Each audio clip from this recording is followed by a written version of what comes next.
जी अस्सलाम वालेकुम। कुछ दिन पहले पाकिस्तान के एनर्जी डिपार्टमेंट के सारे ऑफिशियल्स ने, मिनिस्टर्स ने बैठ के एक प्रेस कॉन्फ्रेंस करी थी कि पाकिस्तान की जो एनर्जी कंजम्पशन है उसमें हम कर्टेल करने के लिए उसको पंखे थोड़े एफिशिएंट करते हैं, जो आपके सीलिंग फैंस लगे हुए हैं उस सारे को एफिशिएंट करते हैं, पुराने को रिप्लेस कर देते हैं, फिलामेंट बल्ब्स को ख़त्म कर देते हैं और साथ साथ हम ये मेजर्स लेते हैं जो कि इनके मुताबिक मेजर्स थे कि मार्केट्स को जल्दी क्लोज़ हो जाना चाहिए और घर से काम करना चाहिए, ऑफिस में आधा हफ्ता बंद कर देना चाहिए। तो ये सारे इनके मेजर्स से कहीं से स्टैट्स उठा के ले आए थे कि पंखे इतनी बिजली लेते हैं, रफली 12,000 मेगावाट इन्होंने कहा था।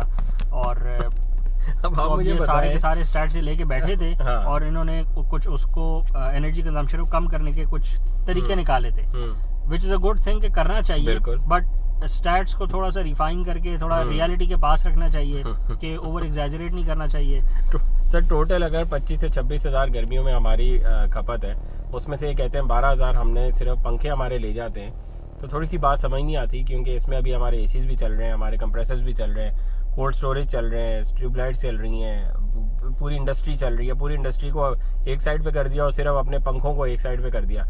नो डाउट कि हमें हर जो भी इनएफिशिएंट डिवाइस है उसको चेंज करना है, इसमें तो कोई बहस ही नहीं है। पर अगर आप पॉइंट ये ले आए कि नहीं सिर्फ पंखों का मसला है, पंखे ही 12,000 मेगावाट ले जाते हैं, तो हम एक नई इंडस्ट्री खड़ी करते हैं जो डीसी फैन के पंखों की होगी, इसमें कुछ गड़बड़ लगती है कि आप एक ही उसको पीछे क्यों पड़ गए। असल में आपने ऑन द होल बोले कि सारी एनर्जी एफिशिएंट जो इनएफिशिएंट डिवाइसेस हैं हम सबने चेंज करानी है, बजाय इसके कि आप एक को बोलना शुरू कर दें कि सिर्फ पंखों का मसला है और आधा पाकिस्तान पंखे खा रहा है। प्लस आपका मसला पंखा नहीं है, आपका मसला 12,000 मेगावाट नहीं है, आपका मसला अभी 25-30 हज़ार मेगावाट की आपको रिक्वायरमेंट है, जो कि बढ़ती जानी है, पॉपुलेशन भी बढ़ रही है, साथ साथ आपकी डिमांड भी बढ़ रही है। तो जो डिमांड है आपने उसको मीट करना है, नॉन रिन्यूएबल्स को रिन्यूएबल्स पे कन्वर्ट करना है, इनएफिशिएंट को एफिशिएंट पे कन्वर्ट करना है। तो ये होलिस्टिक अप्रोच है, एक पंखा अप्रोच नहीं है।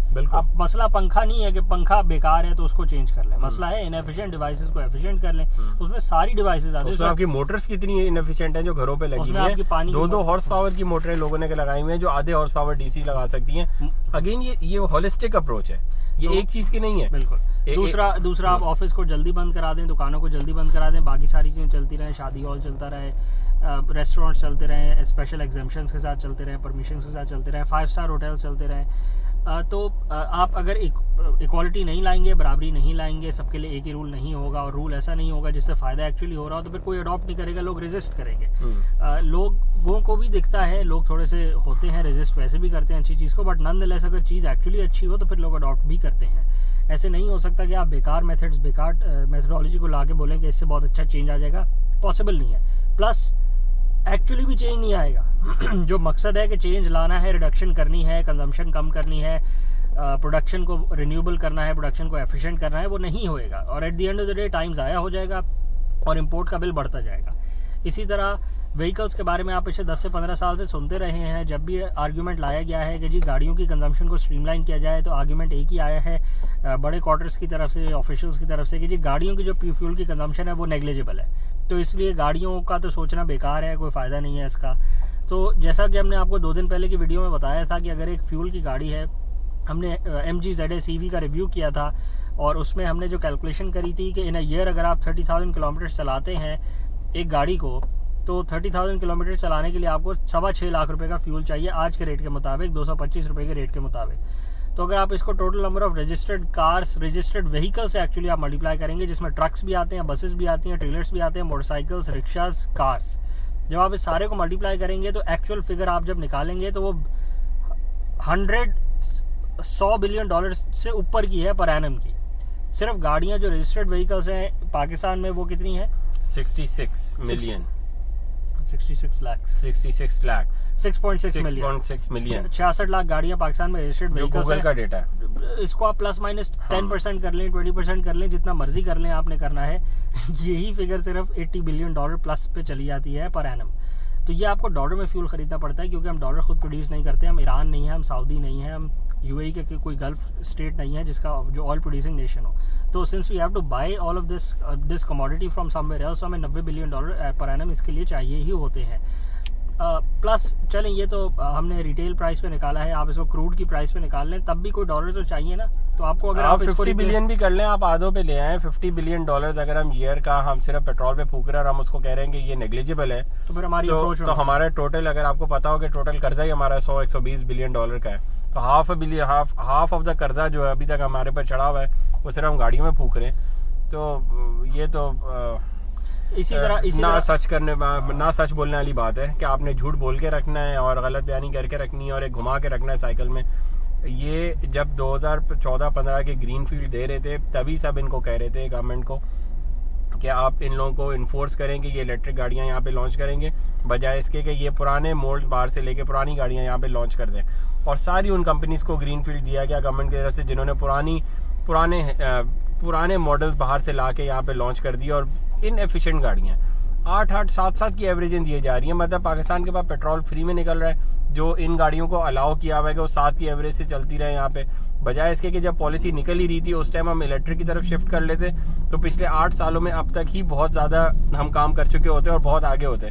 हमने काम भी किया और इतने पुराने ज़माने का काम कर लिया कि अब हम दोबारा स्क्वायर वन पे खड़े हुए और बल्कि उल्टा नुकसान और उधार और बढ़ा के बैठ गए अपने ऊपर। इसी तरह भी अगर हम जो फ्यूल कंजम्पशन है उस पर बात करें तो लोकोमोटिव्स आए हैं आपने रेड बस, ग्रीन बस, ब्लू बस, जो भी बसेस चलाई हैं वो भी आपने हाइब्रिड चलाई हैं, वो भी फुली इलेक्ट्रिक हो सकती थी।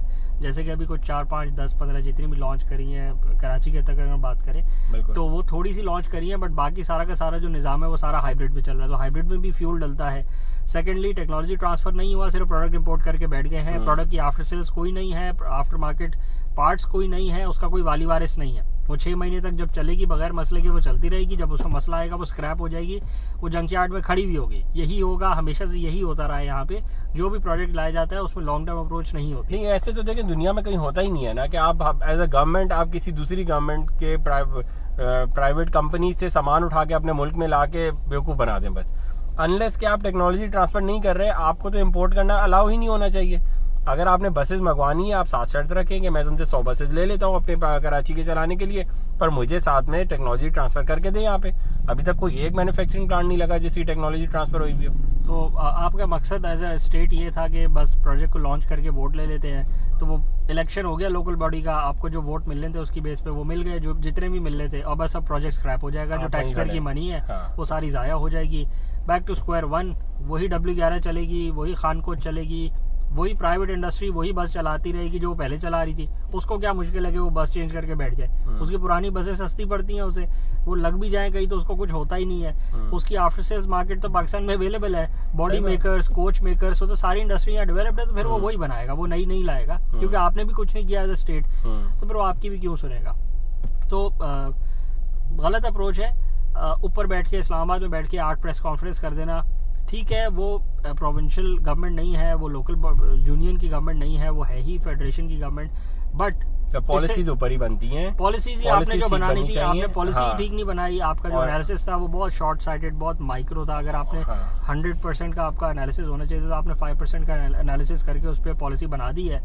अब उस पॉलिसी को आप अचीव भी कर लेंगे तो उसका जो रिजल्ट आएगा वो उतना ही आएगा जितने स्कोप की वो बनी थी। 5% का स्कोप था तो 5% का रिजल्ट आएगी। 100% मसाइल को सॉल्व नहीं कर सकती। इस टाइम पे दुनिया का सबसे बड़ा मसला एनर्जी का मसला है और हमारे मिनिस्टर्स को ये मसला समझ ही नहीं आ रहा। जब पूरा मुल्क ब्लैकडाउन पे चले जाता है तो ये कहते हैं हमें अभी ढूंढ रहे हैं क्या हुआ है, अभी हमें समझ नहीं आ रही क्या हुआ है, और हम इसकी तरफ कोई काम ही नहीं कर रहे क्योंकि हमें समझ ही नहीं आ रहा as a nation, as a ministers के, एज अ गवर्नमेंट कि हमें करना क्या है, इसका हल क्या है। बिल्कुल हाथ पे हाथ रख के बैठे हुए हैं, जबकि कोई इतना मुश्किल हल नहीं है। तो हम रिपीटेडली एक ही हल दे रहे हैं, माइक्रो ग्रिड्स की तरफ जाएं, रिन्यूएबल्स की तरफ जाएं, इंडिपेंडेंट लोगों को इंडिपेंडेंस दें एनर्जी की, जो लगा सकता है वो एज सुन एज पॉसिबल लगाए। कोई और हल नहीं है। एज ए इंडिविजुअल भी यही हल है, एज अ मुल्क भी यही हल है, क्योंकि हम बाहर से तेल इंपोर्ट नहीं कर सकते, हमारे पास डॉलर्स नहीं है, हम कुछ भी एक्सपोर्ट नहीं करते सही से। डॉलर हो भी तो आपको इंपोर्ट करने की ज़रूरत नहीं है। अगर आप रिन्यूएबल्स की तरफ चले जाते हैं तो आपकी वन टाइम जो कॉस्ट आती है डिप्लॉयमेंट की प्लस टेक्नोलॉजी ट्रांसफ़र की, तो आप एक दफ़ा डिप्लॉय कर लें, बाकी आपको अपनी डिमांड के साथ मैच करके रखना है। एक दफ़ा डिप्लॉय कर लें, पैसे हैं भी तो बचा लें। ये कौन सी आपकी शहनशाहियत है कि आप बोलेंगे कि हमारे पास पैसे भी हैं तब भी हम इंपोर्ट करेंगे। जो नहीं, आप देख लें गल्फ़ की सारी स्टेट्स रिसर्च कर चुकी हैं पिछले 15 साल से रिन्यूएबल्स के ऊपर, और वो सारे के सारा मामला डिप्लॉय कर चुके हैं। तो सिर्फ रिसर्च पे नहीं है, उन्होंने डिप्लॉय कर लिया, even though they have massive reserves of oil और डॉलर्स। अच्छा, वो दूसरों को ऑयल और एलएनजी देके खुद सारे सोलर पे आ गए हैं Of और course. हम ना सोलर पे जा रहे हैं और डॉलर भी कर्जे से लेके उनसे ऑयल ले रहे हैं। आप हमारे हालात देखें, हम हमारी हमारी शॉर्ट साइटेडनेस देख लें और उनकी लॉन्ग साइटेडनेस देख लें कि even though they have reserves and they have money and they have all of these amenities and these facilities, वो फिर भी लॉन्ग टर्म सोच के अपने मसाइल को, आने वाले मसाइल जो उनकी नज़र में आ सकते हैं, वो उसको सॉल्व कर रहे हैं। तो खैर, अल्लाह ही हाफिज़ है हमारा। उम्मीद करते हैं इन मसाइल का कोई हल निकलेगा और हम एज इंडिविजुअल्स भी अपने मसाइल का यही हल अडॉप्ट करेंगे जो हमारे लिए बेहतर हो, और हम as nation at the national level भी हम अपने मसाइल का वही हल अडॉप्ट करें जो इन द लॉन्ग रन हमारे लिए बेनिफिशियल हो। Thank you.